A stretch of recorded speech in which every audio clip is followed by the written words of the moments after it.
오늘은 레위기 11장 말씀을 통해서 우리가 하나님의 말씀을 함께 나누겠습니다. 레위기 1장부터 8장까지의 말씀은 제사에 대한 말씀이었습니다.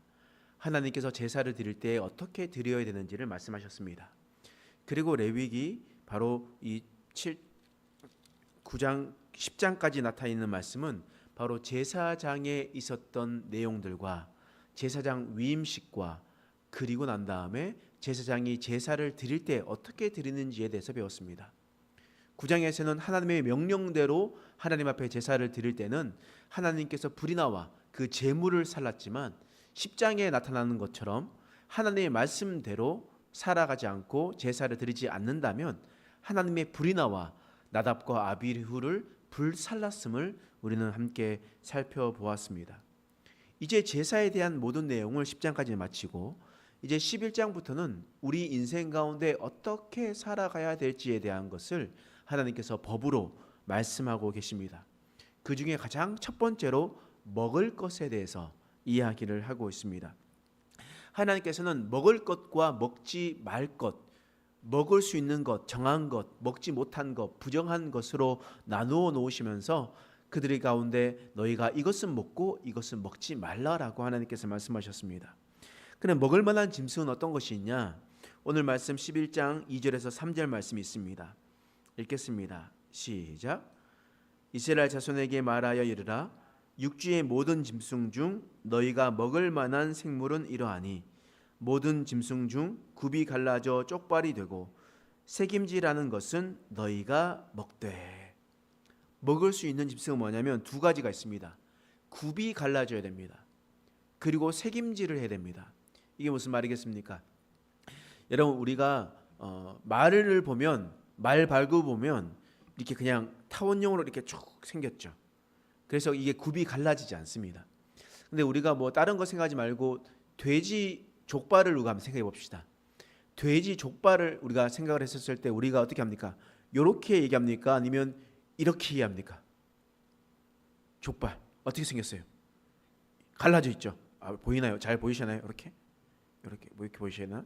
네, 보이시죠? 이 갈라져 있어야 되거든요. 그러니까 발바닥처럼 개 발바닥처럼 발바닥이 있는 게 아니라 굽이 있는데 그 굽이 갈라져 있는 것, 갈라져 있는 것이 바로 쪽발이는 겁니다. 이게 돼지 발처럼, 그렇처럼 소나 양이나 이런 것들 보면 발이 이렇게 생겼거든요. 이렇게 생겼습니다. 개발처럼 생긴 것도 아니고 말 발굽처럼 생긴 것도 아닌 쪽발이 되어야 됩니다. 그리고 두 번째로 대새김질을 해야 됩니다.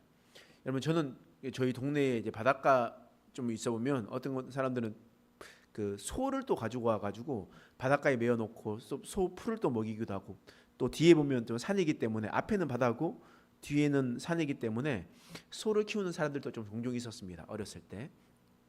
그래서 그것을 묶어놓으면요 개가 하루 종일 뭔가 계속 씹어요. 우물쩍. 여러분 기억나시죠? 저만 본 거 아니잖아요. 그죠? 저만 본 거 아니죠? 예, 여러분 어렸을 때 다 그거 보셨잖아요. 소 키우는 거. 안 봤습니까? 네, 안 봤군요. 네. 계속 씹잖아요. 되새김질하는 것. 이 되새김질한 게 무엇이겠습니까? 풀을 먹었다가 위에 두었다가 그것을 다시 끄집어내어서 씹는 겁니다. 그런데 이게 잡식성이나 육식성 동물들은 이렇게 못해요. 그렇죠? 돼지를 보세요. 돼지는 초식이 아니잖아요. 잡식이죠. 아무거나 잡아먹습니다. 멧돼지요. 멧돼지를 보면 또 있는 고라니 같은 것도 잡아먹습니다. 뭐 이렇게 막 잡아먹어요. 그렇기 때문에 보시면 돼지는 쪽발이 되었지만 되새김질을 못해서 부정한 거예요. 그리고 또 다른 거 말을 보세요. 말은 풀을 먹잖아요. 되새김질을 하죠. 그런데 이게 발이 갈라지지 않아서 바로 부정한 겁니다. 그래서 짐승 중에 생각해 보면 그런 짐승들, 뭐 육식 동물들은 무조건 다 안 되는 거고, 그리고 난 다음에 초식 동물 중에서도 그 중에서도 발이 갈라져 있어야만 되는 것, 그것을 먹으라고 얘기하는 겁니다. 뭐 예를 들면 소나 양이나 염소 같은 것들, 그러니까 소 종류 것들, 이런 것들을 먹을 수 있다. 라고 하나님께서 말씀하셨습니다. 두 번째로 먹을 수 있는 동물은 물고기는 뭐냐면 9절 말씀에 이렇게 말씀하고 있습니다. 읽겠습니다. 시작. 물에 있는 모든 것 중에서 너희가 먹을 만한 것은 이것이니 강과 바다와 다른 물에 있는 모든 것 중에서 지느러미와 비늘 있는 것은 너희가 먹되. 여러분, 먹을 수 있는 음식이 뭐냐면 지느러미와 비늘이 있어야 됩니다. 근데 우리가 고기를 잡았을 때 지느러미와 지느러미는 사실 대부분 다 있지만 비늘 같은 것이 있는 것도 있고 없는 것도 있습니다. 그럼 비늘 없는 것 중에 뭐가 있을까요? 우리가 생각했을 때 안하거나 이렇게 뱀장어, 장어, 또한 메기 이런 것들은 미끌미끌하잖아요. 미끌미끌. 그래서 그것은 먹을 수가 없어요.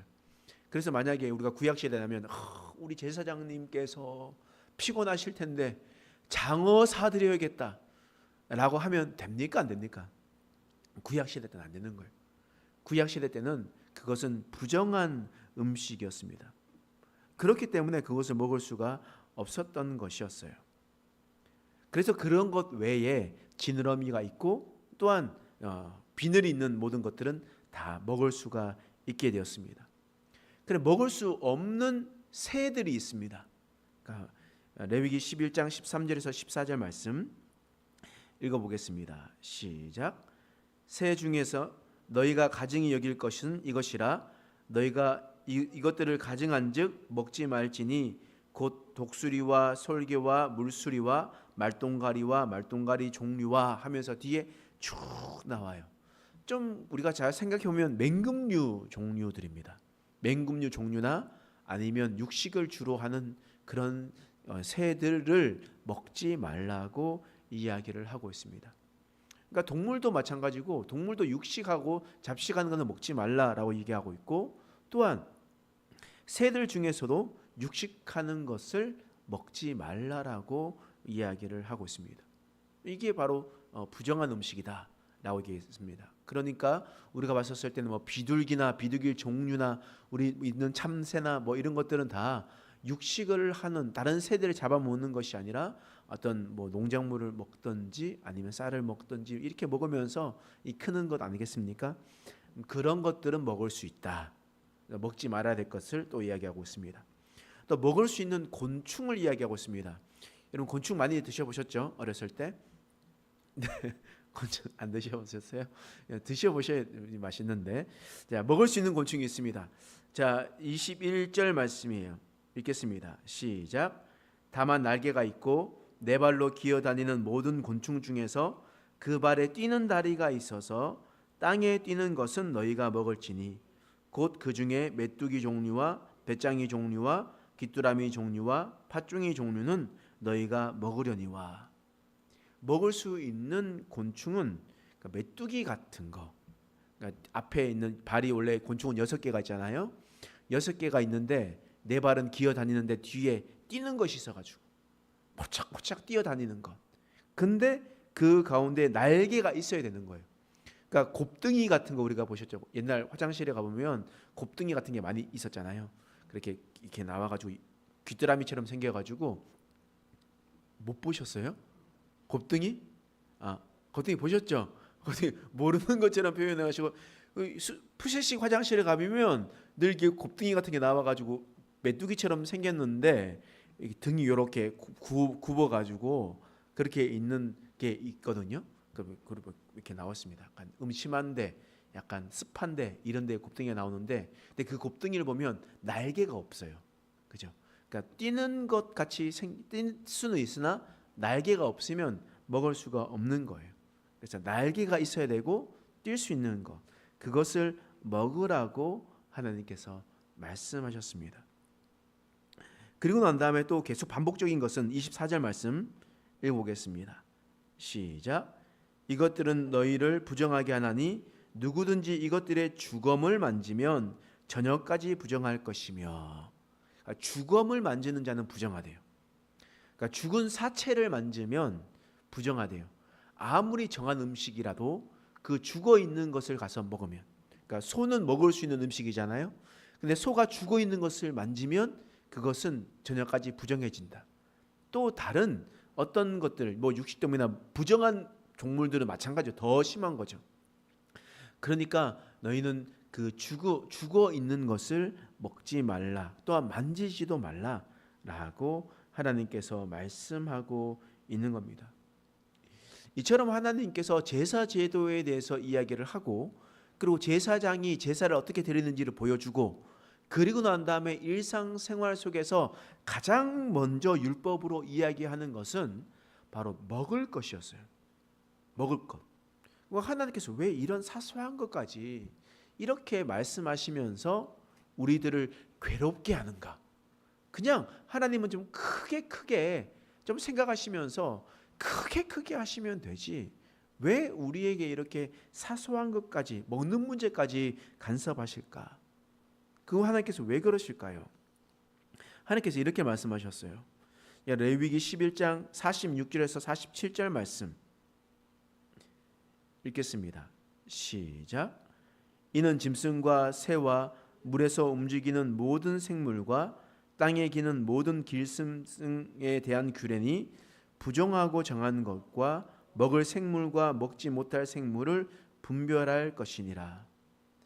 먹을 수 있는 것과 먹을 수 없는 것을 분별해 두셨대요.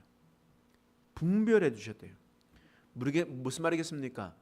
너는 하나님의 거룩한 백성이니까 너희는 거룩한 백성으로 살아갈 때 그냥 들짐승들처럼, 일반 짐승들처럼 배고프다고 아무거나 주워 먹지 말라는 거예요.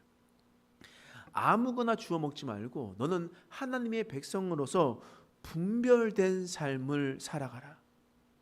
너희가 다른 타 이민족들과 같이 그런 똑같이 살아간다면 너희는 구별된 사람이 아니다라고 하나님께서 말씀하고 있는 겁니다.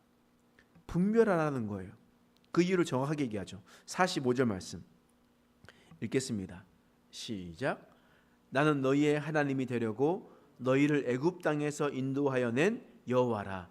내가 거룩하니 너희도 거룩할지어다. 내가 너를 하나님의 백성으로 삼으려고 이집트에서 구원해낸 여호와 하나님이다. 너는 내 백성이다. 그러니 내가 거룩하니까 너희도 거룩해라. 그러니 다른 민족들과 함께 똑같이 행동하지 마라. 똑같이 행동하지 말고 너희는 분별된 모습으로 살아가라. 무엇부터? 먹는 음식부터 달라져야 된다 라고 이야기를 하는 거예요. 무슨 말이겠습니까? 하나님의 백성으로 살아갈 때 큰 것을만 집중하며 살아가지 말라는 거예요. 네가 거룩한 백성이 되려면 작은 것부터, 작은 것 하나부터 거룩해져야 너희가 나아가서 더 큰 것을 거룩해질 수 있다라는 겁니다. 그래서 레위기 11장 가장 먼저 이야기하는 것이 먹는 거잖아요. 우리 생활에서 가장 가까이 둘 수 있는 것, 가장 사소하면서도 가장 작은 것, 그것이 먹는 것이었는데 그 먹는 것을 통해서 하나님께서 말씀하고 있는 것 아니겠습니까? 오늘 이 말씀을 통해서 하나님께서 우리에게 요구하시는 것은 작은 것부터 시작해서 너희의 삶이 거룩해져라. 하나님께서 우리에게 말씀하십니다. 그리고 그 내가 거룩하니 너희도 거룩하고 너희는 분별된 삶을 살아가라. 너희는 분별되어라 라고 하나님께서 우리에게 요구하십니다. 네, 지금은 이제 우리가 율법에 따라서 하나님 앞에 구원받는 것이 아니라 우리 예수의 생명의 성령의 법으로 십자가의 피로 우리는 구원을 받았잖아요. 그래서 우리는 장어를 먹을 수 있습니다. 우리는 돼지고기를 먹을 수가 있어요. 이것은 상관이 없습니다. 그런데 우리 인생 속에서 그럼 사소하고 작은 것은 무엇인가? 사소하고 작은 것 중에 내가 분별하지 못하고 내가 거룩하지 못한 것은 무엇인가? 내가 작은 것 하나에 거룩함을 잃지 않고 살아가는 것을 하나님께서 요구하십니다. 우리가 그렇게 살아가고 결단하는 저와 여러분 되시길 간절히 소망합니다. 기도하겠습니다. 하나님, 오늘 하나님께서 정한 음식과 부정한 음식을 통해서 우리에게 요구하시는 것이 있습니다. 그것은 바로 작은 것 하나부터 거룩함을 지켜나가라는 것이었습니다. 하나님, 우리가 이런 율법의 정신을 생각하며 하나님의 거룩함을 지켜나가는 자들이 되게 하여 주시옵소서. 하나님의 은혜와 능력 속에 살아가는 인생 될 수 있도록 도와주시고, 하나님의 끊임없는 마음을 가지고 하나님 앞에 하나님의 백성으로 분별하며 이 세상 사람들과 다른 삶을 살아갈 수 있는 우리의 인생 되게 하여 주시옵소서. 감사드리며 예수님의 이름으로 간절히 기도드립니다. 아멘.